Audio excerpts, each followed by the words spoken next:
30 000 $, c'est la somme qu'a perdu ce trader en 24 heures. Il a perdu la quasi-totalité de l'argent sur son compte et pourtant, il avait une stratégie parfaitement sécurisée. Comment c'est possible et comment on peut s'en prémunir? C'est ce que je vous propose de découvrir dans cette vidéo.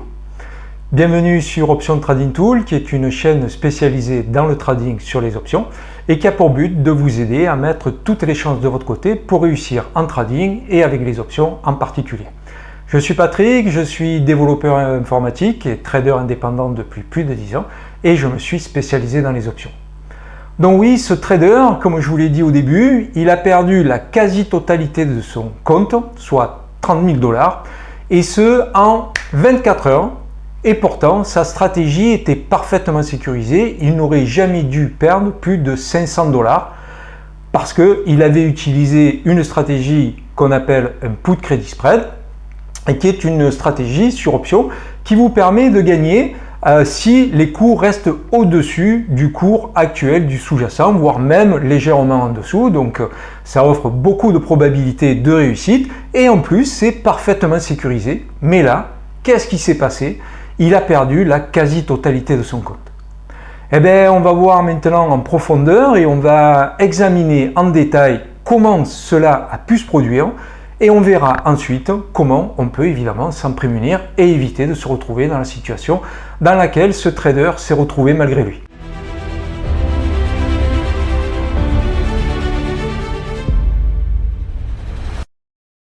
Alors, pour ceux qui ne seraient pas familiers avec ce qu'est un put credit spread, le put credit spread consiste à vendre un put en dessous du prix du sous-jacent qui est indiqué ici avec la flèche orange actuelle. Et pour se protéger contre une éventuelle baisse trop prononcée du sous-jacent, on va acheter à un strike inférieur du put que nous avons vendu. Nous allons acheter un put afin de nous protéger contre cette baisse. Donc on voit ici que la stratégie, alors les pointillés ici indiquent le cours actuel du sous-jacent et on peut voir que la stratégie en fait est gagnante. On peut le voir grâce à la zone verte qui est ici indiquée. Et donc la stratégie à la date d'échéance est gagnante même si le cours vient à baisser jusqu'à un certain niveau évidemment et évidemment si le cours termine au-dessus du prix du sous-jacent. C'est une stratégie qui a de forts taux de probabilité de réussite et en plus on voit qu'elle est parfaitement sécurisée puisqu'on a une perte maximum de 424 $ et on ne peut pas aller au-delà de cette perte. Alors vous allez me dire, si on ne peut pas aller au-delà de cette perte, comment ce trader a pu perdre ces 30 000 $? Eh bien c'est ce que nous allons voir maintenant. Et donc cela s'est déroulé sur le titre Tesla et c'est ce que nous allons voir. Alors tout d'abord, les chiffres qui sont indiqués au niveau des strikes, etc. sont purement théoriques puisque Tesla entre-temps a été splitté, donc les prix ne correspondent pas exactement à ce qui s'est passé à l'époque, mais peu importe. L'idée c'est de comprendre le principe de ce qui s'est passé, peu importe les niveaux de strike et les niveaux de perte, etc. Alors qu'est-ce qui s'est passé? Donc quelques jours avant l'échéance, puisque c'est une échéance donc au 4 septembre, le trader il vend son premier put donc au strike 133 et il achète pour se protéger le put de strike 130. Donc là, pour l'instant, les cours, comme on peut le voir, sont au-dessus du put vendu.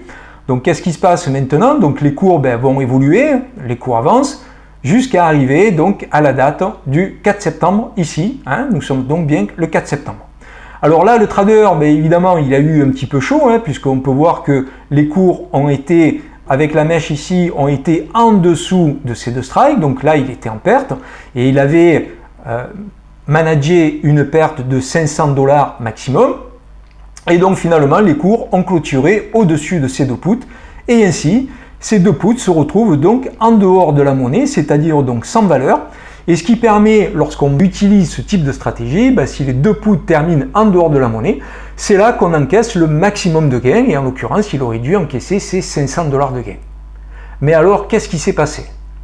Alors si vous aussi vous souhaitez trader les options et utiliser des outils qui vont vous permettre d'être plus efficace et de gagner du temps, je vous invite à découvrir les outils que j'ai développés pour moi et que vous pourrez utiliser. Trader demande beaucoup de temps et d'efforts et souvent pour peu de résultats.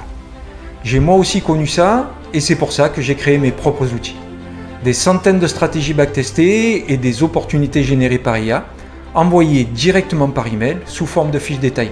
Aujourd'hui, je gagne du temps, je trade sereinement et j'ai des résultats vérifiables. Si vous aussi vous souhaitez en profiter, inscrivez-vous et bénéficiez d'un mois gratuit et d'1 heure de coaching pour démarrer. Et bien, ce qui s'est passé, c'est ceci.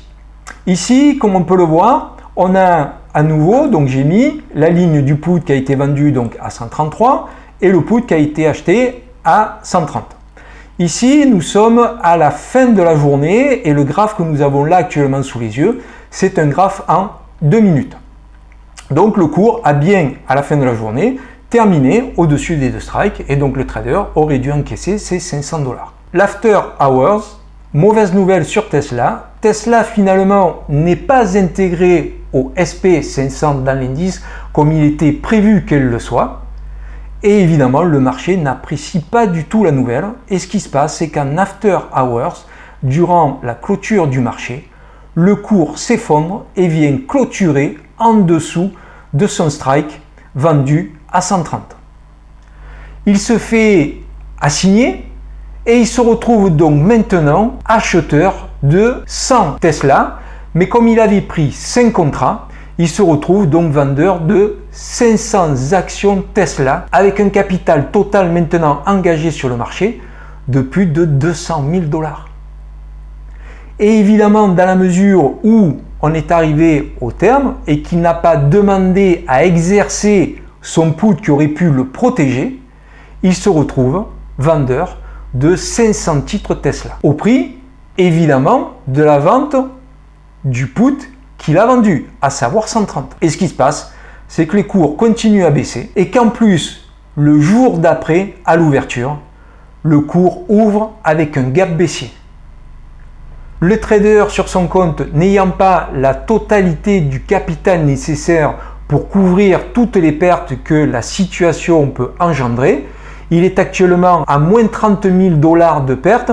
Il a peut-être 35 000 ou 40 000 $ sur son compte, je ne sais pas exactement. Toujours est-il que les 30 000 $ représentent la quasi-totalité de ce qu'il possède actuellement sur son compte.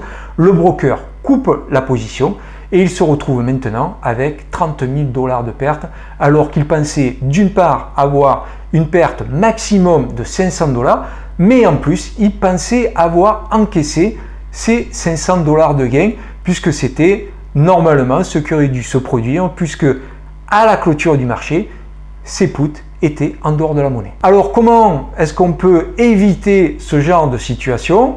Dans un premier temps, évidemment, c'est de n'ouvrir que des stratégies qui ont la possibilité de vous protéger, donc éviter par exemple des stratégies comme les strangles par exemple, qui eux n'ont pas de put ou de call acheté vous permettant justement de vous protéger contre une éventuelle baisse exagérée du cours ou de ce type de situation.